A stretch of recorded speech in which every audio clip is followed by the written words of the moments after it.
Hi, my name's Derek, and I want to help you as a customer today before you give us a call for a repair. First things first, if you're experiencing a problem with your garage door and you need to call us, I want to make sure that you're not going to waste your time and waste your money on something very simple.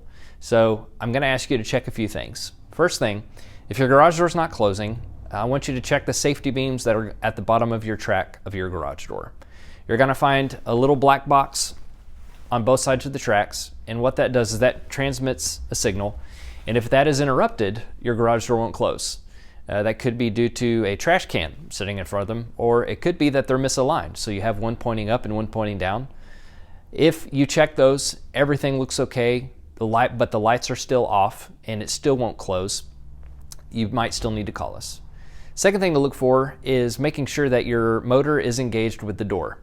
Sometimes through random things, somebody can pull the emergency release and not know it, and the door is not connected to the motor, and so when you press the motor, it's running, but nothing's moving. So just check and make sure that the door is engaged to the motor. If both of those things you check, it's still not working and everything looks okay, or maybe you see something serious that's wrong, please give us a call. So if you call, I just want you to know what to expect. Your phone call is going to be answered by either Liz or Lexi. They're going to ask you a few questions. They're going to ask you, first of all, what's going on with your garage door. They're then going to ask you your location, so your address, and then they're going to ask for your name and your phone number. So the best thing to give them if you're having an issue with your garage door is what exactly is going wrong. So if it's making a noise, that's something really good to know. And no, you do not have to make the noise for us, but it is helpful. So just let them know what's going on. If it's just humming, or maybe it's not moving at all, or maybe the garage door's just laying on the ground, who knows. But let them know what's going on. Give them the necessary information, and then they're going to book what's called a service call. Our service call is $79, and what that's going to do is that's going to get the technician to your house, okay? And that's going to get them diagnosing the issue.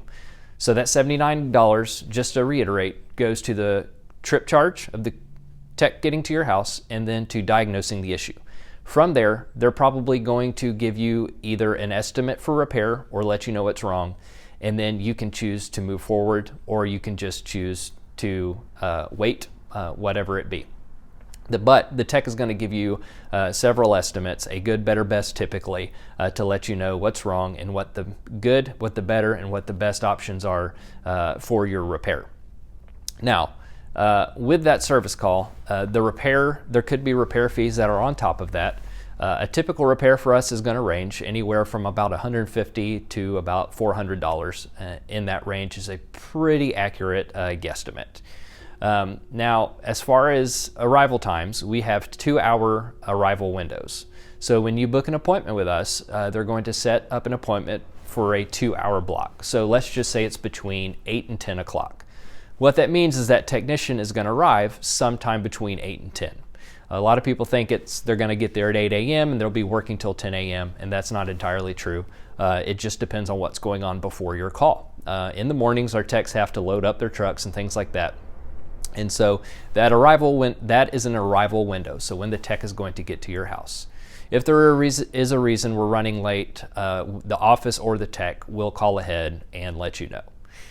So you're going to get the arrival window and you're going to get the time.